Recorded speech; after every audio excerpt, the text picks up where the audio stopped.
Quand tu parles à un Anglais et tu lui demandes qui a inventé la science-fiction moderne, il te répond Jules Verne. En général, quand tu demandes à des Français, ils te répondent H.G. Wells, parce que nul n'est prophète en son pays. Wells a dégagé des thématiques un peu différentes de celles de Verne et des voyages extraordinaires en faisant apparaître la notion de vie extraterrestre, de voyage dans le temps, de manipulation génétique avec l'île du Docteur Moreau. Verne fictionnalise assez peu la science.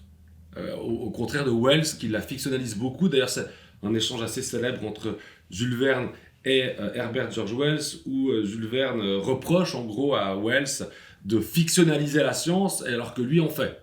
Alors, il n'y a pas de, comment dire, les deux auteurs sont vraiment un peu différents, dans la mesure où Wells fait de la vraie science-fiction avec des thèmes qui sont typiques de science-fiction, l'invisibilité, des martiens qui attaquent la Terre, qui est toujours, sont des sujets qui sont toujours d'actualité, alors que Jules Verne était plus dans le côté roman géographique, roman d'aventure, matinée un petit peu de science-fiction, ou en tout cas matinée de technologie un peu avant-gardiste. J'en suis pas vraiment sûr. On dit souvent que la littérature de science-fiction américaine ou anglo-saxonne est plus scientifique et la littérature française plus littéraire. Mais qu'est-ce que ça veut dire? Je veux dire, notre grand-père à tous, qui est Jules Verne, c'était un auteur essentiellement scientifique qui se basait effectivement sur la science de son temps et qui lui donnait un léger coup de pouce. C'est pour ça que je considère que c'est pas vraiment un auteur de science-fiction, c'est plutôt un auteur très, très ancré dans son époque et qu'il avait bien vu.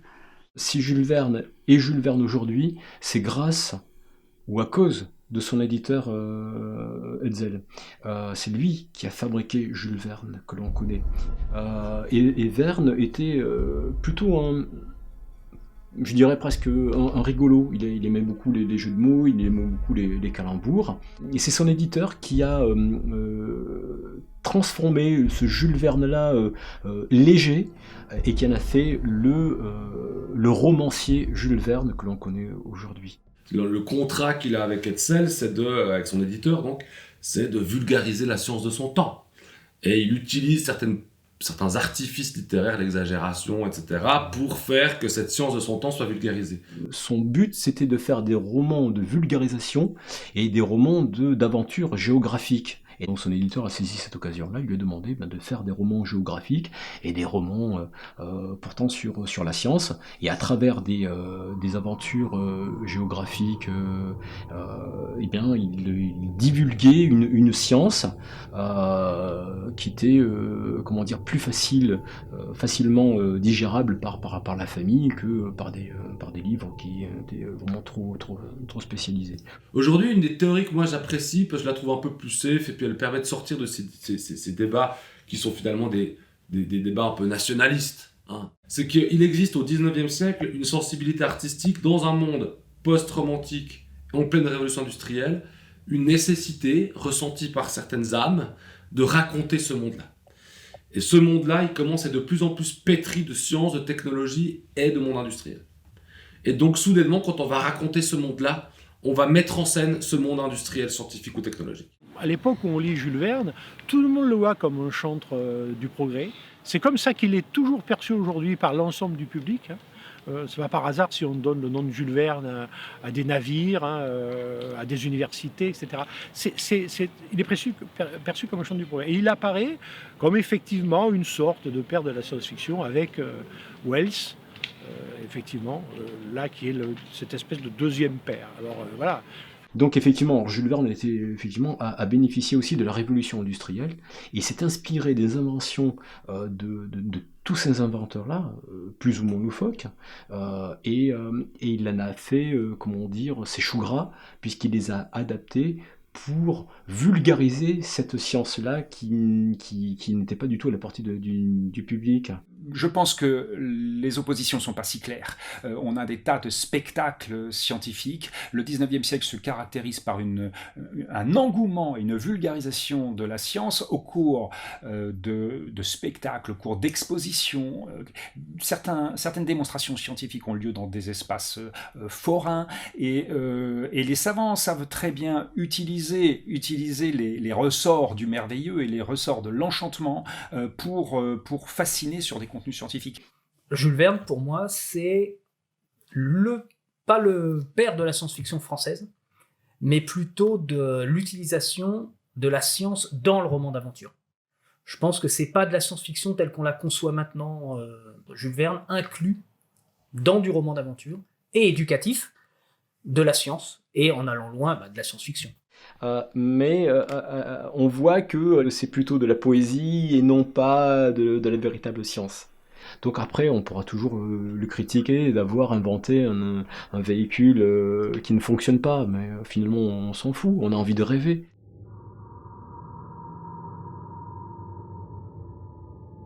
Voici, monsieur Aronnax, les diverses dimensions du bateau qui vous porte. C'est un cylindre très allongé, à bout conique. Il affecte sensiblement la forme d'un cigare, forme déjà adoptée à Londres dans plusieurs constructions du même genre. La longueur de ce cylindre, de tête en tête, est exactement de 70 mètres, et son bot, à sa plus grande largeur, est de 8 mètres.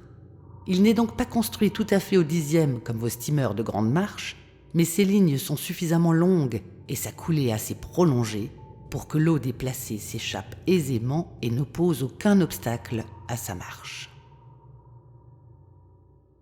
Aujourd'hui, on accepte que la science-fiction, on va dire moderne, est plus proche de Wells dans le type de scénario. Si vous lisez La Guerre des mondes de Wells, vous êtes plus proche d'un roman de science-fiction que si vous lisez 20 000 lieues sous les mers. Par contre, il y a un truc plus art science chez Jules Verne, donc cette espèce de science-fiction qui essaie de coller au réel, qu'on aura plus chez Jules Verne que chez Wells. Donc on aurait deux pères fondateurs de deux orientations, on pourrait dire, ou deux grandes tendances, une science-fiction très proche du réel et de la science, l'art science, qui est quand même une petite partie de la SF, et puis une science-fiction qui joue sur des artifices. On fait semblant de mettre en place une machine à voyager dans le temps, mais le but, c'est évidemment pas de savoir si on peut voyager dans le temps ou dans le futur, c'est d'inspecter des présupposés, ici en l'occurrence politiques et économiques. Les romans de Wells sont quand même très pessimistes. Si on regarde bien, on a La Guerre des mondes, l'homme invisible, le mec qui devient invisible, mais en même temps il perd un petit peu de son humanité. On a Robida, qui était un journaliste et illustrateur de l'époque, qui raconte une guerre au XXe siècle. C'est un livre illustré par lui-même, qui date de la fin du XIXe siècle, et qui raconte une guerre au XXe siècle, en 1945, où les belligérants, ou en tout cas les ennemis, aussi bien allemands que français, se jettent des miasmes à la gueule, etc.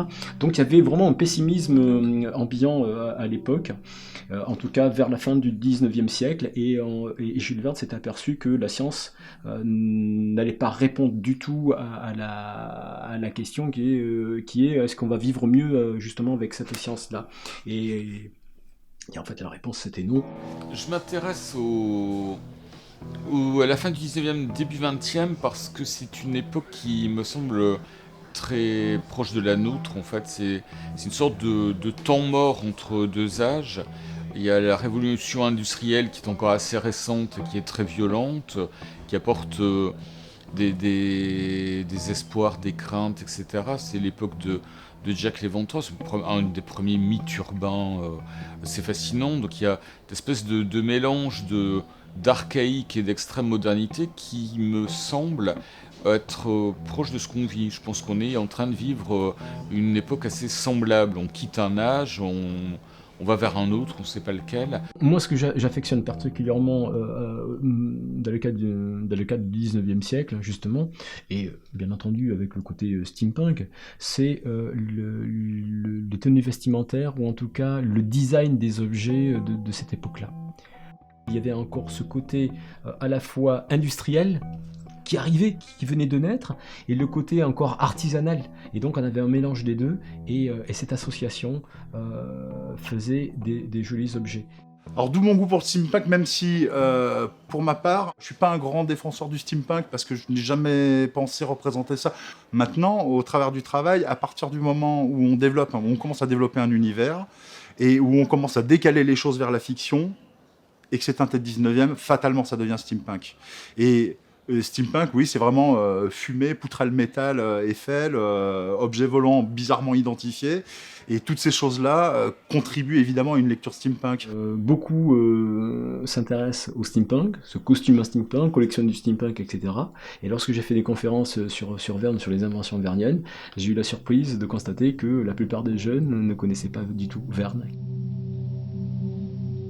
En fait, le steampunk, c'est du 19e siècle qui est sublimé.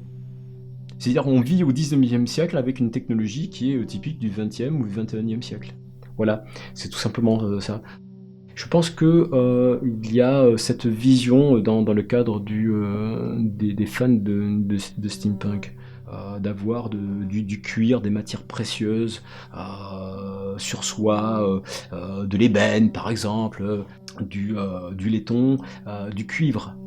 Ce sont des matières nobles et ça ne peut donner que quelque chose de beau et qui dégage un art de la manufacture, et soudain ça transpire la faisabilité.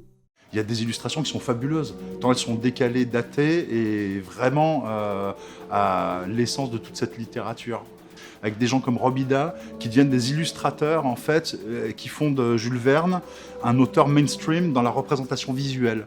C'est-à-dire qu'ils arrivent à apporter quelque chose qui fait que tout le monde partage des gros zeppelins qui passent dans le ciel, des gens qui pédalent pour faire avancer ces trucs-là, et avec des inventions fabuleuses. Et en fait, c'est déjà une culture pulp.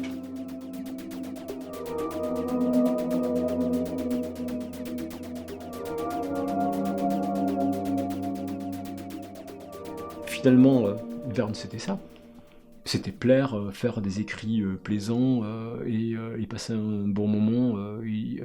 On l'a taxé de vulgarisateur scientifique. Il l'était dans la mesure où il faisait intervenir des inventions dans ses romans d'aventure. Mais son but n'avait pas été de vulgariser la science au premier abord. Hein. C'était plutôt de faire des écrits plaisants pour toute la famille. Et il a souffert effectivement de ne pas avoir été reconnu comme un véritable romancier, un peu comme Zola, Balzac et un petit peu ses pairs. La France a un problème avec l'imaginaire. Elle a un problème avec l'imaginaire qui ne date pas d'hier. Et en France, il a fallu 100 ans pour faire admettre que L'Île au trésor, c'était pas un livre pour enfants. C'était un chef-d'œuvre de la littérature, point barre. C'est pareil avec Peter Pan, c'est pareil avec Alice au Pays des Merveilles. Un peu moins avec Alice au Pays des Merveilles parce qu'il y a des questions de logique.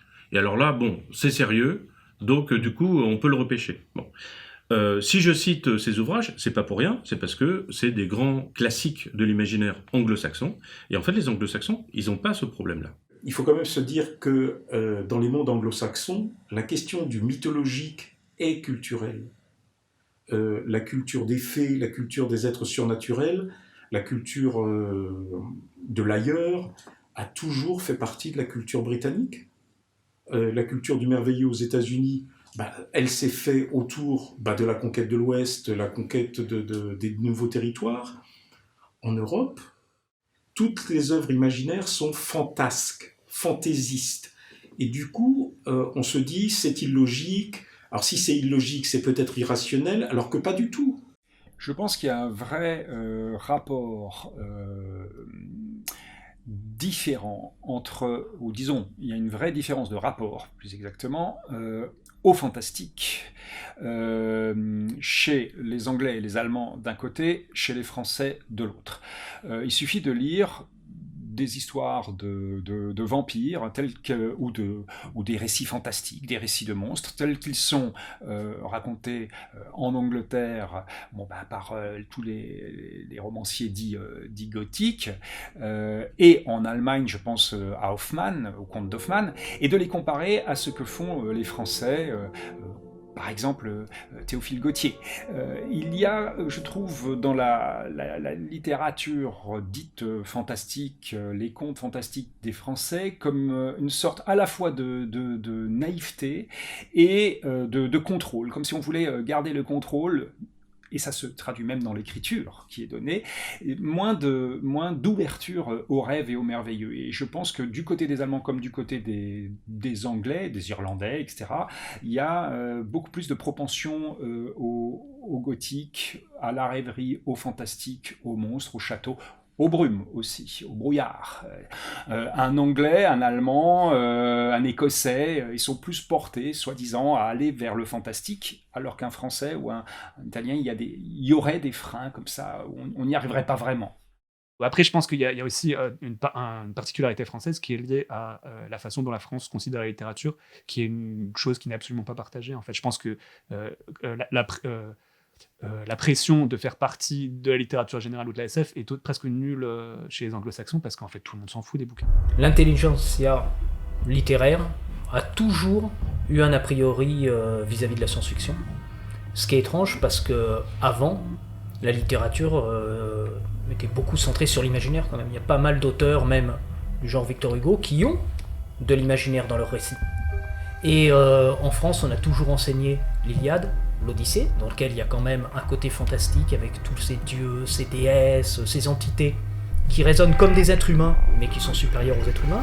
Il y a eu tous les romans à côté, l'âme d'or, les métamorphoses, des choses comme ça, d'Ovide, qui reste quand même de l'imaginaire. Quand on lit, c'est de l'imaginaire, pour passer un message. Donc la France a un problème d'une façon générale avec l'imaginaire qui conduit à le cantonner essentiellement à la jeunesse. C'est-à-dire que oui, les enfants ils peuvent en lire parce que c'est pas encore sérieux. Ils liront après des livres sérieux ou pas, parce que quand on regarde les statistiques, on voit que la plupart des gros lecteurs adolescents s'arrêtent de lire vers 15 ans. Donc c'est le moment où on leur dit non, maintenant ça suffit les conneries. Ton temps de lecture, tu vas le réserver à ce qui est sérieux pour avoir le bac. Alors ça, par contre, c'est très clair, oui. C'est que, comment dire, il y a toujours je pense que pour beaucoup de personnes, il y a une période où on va lire beaucoup de science-fiction, c'est quand on est adolescent, etc. Justement, découverte, ou même les space opéra vont être enchanteurs, etc. Et puis, en tout cas pour ma part, j'ai arrêté pendant un certain temps. C'était plus des choses qui m'intéressaient tellement, mais en petit à petit, en venant à ce métier de chercheur, je me suis remis à en lire beaucoup. Et les statistiques sont ahurissantes. Le nombre de gens qui, non seulement s'arrêtent de lire tout court là, mais le nombre de gens qui disent « La science-fiction, ah ouais, j'en lisais quand j'étais jeune. » Et pourquoi t'as arrêté ?